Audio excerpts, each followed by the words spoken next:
My name is Craig Waters.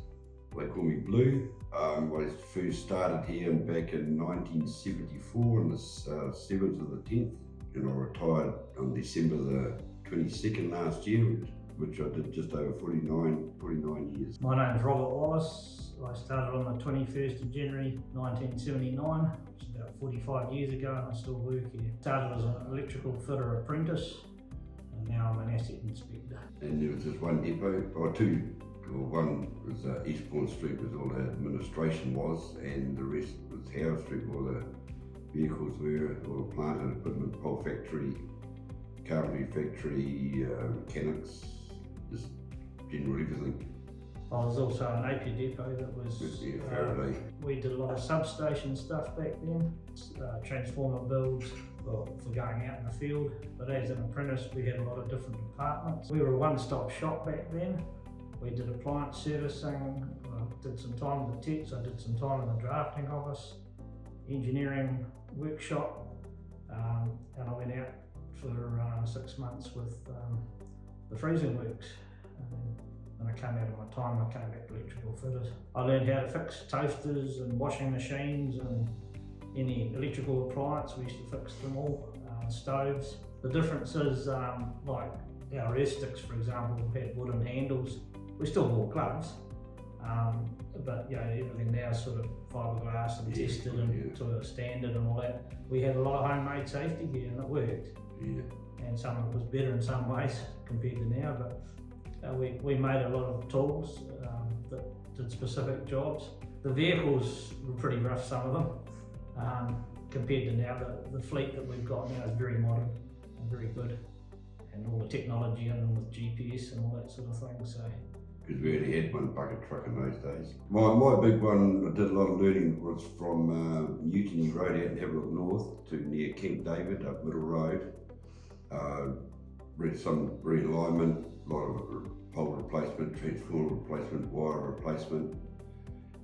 Just any good tidy up, and just to get rid of the old poles, put new concrete ones in and new arms, and that lasted a few months, and I learned, I was only sort of senior trainee there, and I learned quite a bit on it. So that was good. That was one of my big jobs, which I'll never forget. So during my apprenticeship, when I was at the freezing works, they had a big fire in the engine room.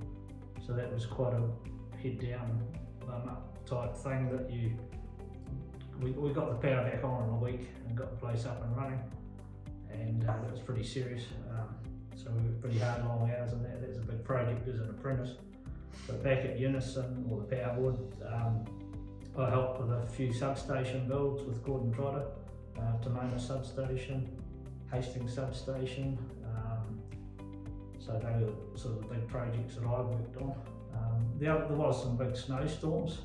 The Taupo Road was a classic one, and the Miles crews worked very hard on that on the Taupo Road for a while. I became a faultman and went out in a few snowstorms, and basically made it safer. The comradeship. Yeah. That was a really good part of it. Like you said, that you wanted to come to work. Yeah. Just and do your day's bit for the company. It was just, comradeship, friendship, mateship and all that, and all good bunch of guys. People come, people go. Sort of basically lifelong friends, aren't they? Well, really. Yeah, I used to work with Blue. Yeah. I used to be the billy boy, and he'd sit in the cab while I had to sit out on the road with him. The most interesting part that I did was being a faultman, because I had to solve problems. I've been doing sort of things that were very routine, and then suddenly when I was a faultman, I had to solve problems. I had to use my brains a lot more, and I was the end product. I had to find the fault or that sort of thing. So I just, people would throw their problems at me, and I had to go and solve them. So I got a lot of job satisfaction out of it. Did it with a passion.